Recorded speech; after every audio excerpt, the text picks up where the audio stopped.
I walked only a few minutes away from the building to see a crowd of people standing around a shop which had 5 televisions showing the same pictures. It struck me then that maybe they had known about this all along and were preparing for the right moment. Maybe they just needed confirmation. It was inconceivable to me now that people in power could be so neglectful of the truth. Was it right to hide it from the people who had elected them? In that meeting room it was filled with generals. This was no longer the elected government but martial law. Even the televisions must have been self-supplied, so the programs, the news, everything, all the ways of life continued in complete bliss of what was happening. I went over to join the TV viewers to see what had caused this commotion. I couldn't make out what was being said, and so pushed my way through the crowds that had entered the shop to do the very same thing I did, and heard the voice of the general ending some speech.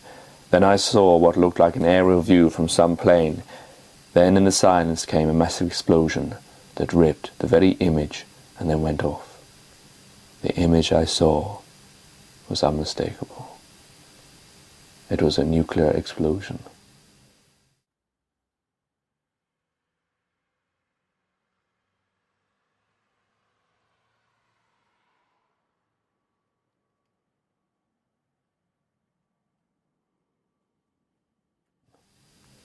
Then the pictures faded back on the general, who spoke again. Let this be a lesson to those who think they can attack us and have no fear of reprisals. Our enemy is now gone. The whole continent has been destroyed by a high-class nuclear bomb. And for those who think that we will hesitate even for a moment to use a second one, think again. I have a report in my hand that shows beyond doubt that a terrorist under the name of Jeremy Harkin infiltrated a military base down south and set off a chemical weapon able to alter genetic DNA to kill a certain type of person. But he failed to assign the correct DNA pattern, leaving the chemical fog that was left after the mass explosion to kill all that inhaled it. Some by stealth, some by length. But we survived and waited our time while we put together a plan of who to attack. Now we have taken this first step in order to revenge those that have already died from the country-sponsored attack upon our shores. I left the shop before he'd finished his diatribe. I just stood there as the people in the shop began to cheer. What had he done? What had he done? Launched a nuclear bomb upon an innocent continent, killing billions of people and leaving them in the same condition as the chemical bomb that had destroyed the dead city. I walked back to the government building and began to shout, I will be glad when this fog comes and takes your life. What have you done? Harkin was one of your men. He wasn't a terrorist. He told me what happened. You deserve to die. I wish I had never warned you. But your nuclear weapons, however strong, will not save you from the wind that is coming this way, and I pray to God that your death is the most painful. The general came out of the balcony of the building. This man's delusion. Listen to how he speaks. The fog is gone. It's not coming. It's dissipated. Have you no respect for one who has saved his nation, his country, his world? Your world. I have no need of a world like yours. You can take it and shove it. It's worthless. You would be wise to watch your words, stranger. Why? You want to nuke me as well? Do you know what you've done? All those men, women and children you've killed. They had nothing to do with this.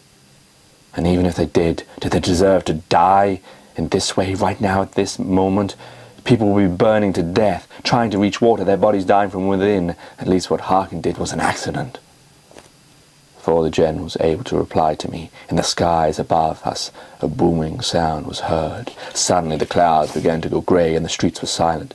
I turned to see in the background between 2 buildings the fog that carried the virus that had infected us already. I turned towards the general, began to laugh uncontrollably. This is your fate, General. Now die. Die, you rat. Die in your own mess. I turned again to see the fog. In the distance it had met a few people. They instantly fell to their feet and mounted. Some cried and screamed out in pain. I turned around to see the general and his men leaving the building and get into an armor-plated van. I ran over and caught the general's coat. I pulled at his jacket, which broke off in my hand. I launched myself at him inside the van and pulled him out, writhing in my grip. I pushed him out in front of me, away from the van. Now, let's face this together, you and me, General. I will be your executioner. I will watch you die, even if I take my life with you in respect to those billions you doomed to their deaths. Let this be your lesson, never to be repeated. No, you fool, stuttered the general. Let me go. You have no right. Get out of my way. He got up and I pushed him back down again. I used all my might despite him being a lot stronger man than I, but my motions far outweighed his muscles, and he fell to the ground. Get out of my way, get out! Shut up, you piece of human foaming. You don't deserve these final words. Now face your death, as you made those you killed face theirs. Now find your honor in death. See how precious is life when taken away from you. Feel it, you bastard, feel it. Feel all the pain you've caused man. Feel it, feel it! The fog was creeping even further. I got up again. He got up again and he pushed me. I fell straight into the van. As I did so, my jacket caught the inside handle of the door and then it closed behind me, leaving the general stranded outside. I sat there amongst his guards as we all heard his desperate cries to try and get inside the van, his fingernails scraping furiously at the metal of his van, his whimpering frustration as he couldn't get in. Then it stopped. Silent. The fog passed over the van and began to rattle with the pressure. Then we were still. After a few hours, maybe it was more, maybe a day, it was hard to count time within that container that had saved our lives. We opened the door and stepped out into the ash below us. It was then I realized I was stepping into the human remains of the general. The guards and I survived the area. It looked as if the bomb had hit it, and in all truth it had. A small rumble of the ground began and finished briefly, which showed the sure power of this chemical, which was not just affecting human DNA, but nature's as well. It was still dark and grey, and a dust filled the air. In the distance we heard noises, as a few people like myself had managed to survive the initial wave of terror. The guards went and rounded them up.